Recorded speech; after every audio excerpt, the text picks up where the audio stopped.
We have that happen too, that they'll call from a pay station and try to get on the air to view their opinions, voice their opinion. I want to ask you one question. You are not against anyone else being a believer in God, are you? Well, I have some very specific feelings on this, and it may take a moment or two to answer it.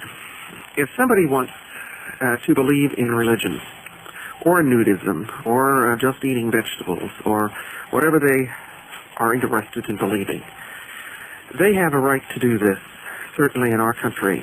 They have a right to build a church and go and worship in it. They have a right to build a church school and educate their children in it. They have a right to have universities. They can do anything that they want to do.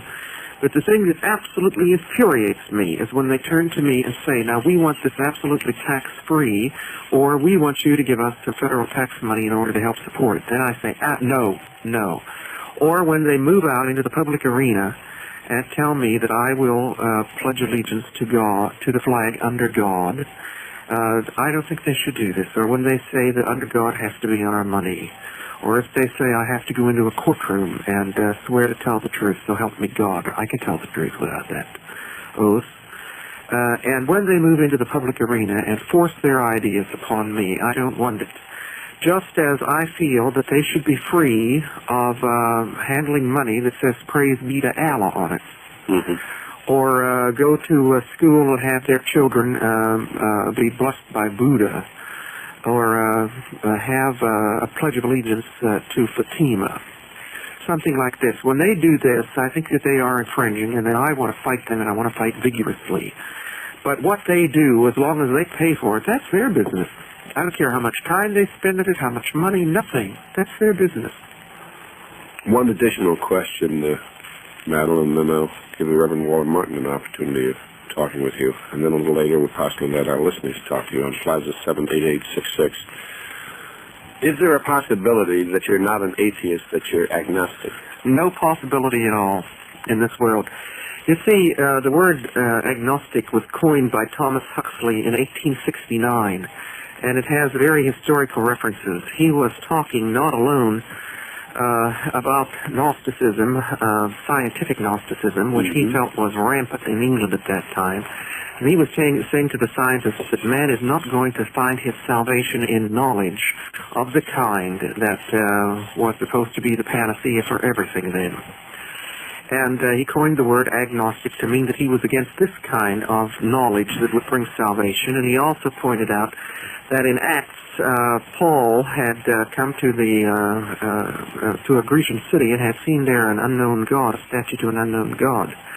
And Thomas Huxley's definition of an agnostic at the time he made it was that this is a person who believes that there is a god, but who does not know the nature or the attributes of that god. And an atheist is not this kind of a person. Incidentally, that definition has been corrupted. That's what I thought. So that the man in the street thinks that it means that when one says one is an agnostic, that it means he does not know if there is a God or not. But the theologians and the seminary schools and even the Roman Catholic Church knows what Huxley meant, and they know what an agnostic is because an agnostic is accepted in the church. An atheist is not. An atheist will say fundamentally that anybody who really, absolutely says that they have proof that there is a God, this person is a little nutty. And anybody who would say that they absolutely have proof that there is no God, that person is equally as nutty. So since there is no proof one way or the other, and one has to go ahead and live one's life anyway, the atheist chooses to live his life and orders his life as if there was no God, no heaven, no hell, no prayer, no miracles, no holy book, and is perfectly willing to go ahead and commit himself just to living as a human being. That sounded almost like the corrupted definition of agnosticism. Well, where you said you're a little nutty if you believe, and you're a little nutty if you say that you have positive proof either way. And if you say that you have positive proof there isn't a God, you're equally as nutty. Yeah, because nobody knows. There's no way of positively. Although I think, agnostic, not atheist. Like the corrupted term of agnostic, but since the atheists know what an agnostic really is, we are never going to say that there is a God, but his attributes are unknown. We wouldn't take that position.